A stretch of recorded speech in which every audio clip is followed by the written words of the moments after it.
74. Weathermen. Of all the people in this world that I like, among those I like the least are television weathermen. This past fall, winter and spring I travelled as usual back and forth across the country. Many areas were experiencing a drought. In some parts of the east, restaurants would not give me a glass of water unless I asked for it. However, each day in my hotel room as I listened to the late night or early morning news, some idiot weatherman purred about the beautiful days, the warm weather and bright sunshine. In North Dakota, I was told that there would be no wheat this year unless torrential rains came soon. The weatherman said, "More beautiful weather tomorrow." I came home to get the same nonsense each time from San Francisco and Sacramento television weathermen. Don't these city yokels know that rain and snow are needed to grow food?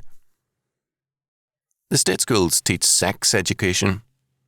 How about a little weather education? I doubt, though, that more schooling would help. From being ignorant fools, they would be simply learned fools. Solomon tells us, "Let a bear robbed of her whelps meet a man, rather than a fool in his folly." Proverbs 17:12. In other words, it's safer to tangle with an angry she-bear than a fool. Fools are too pleased with their folly to learn anything.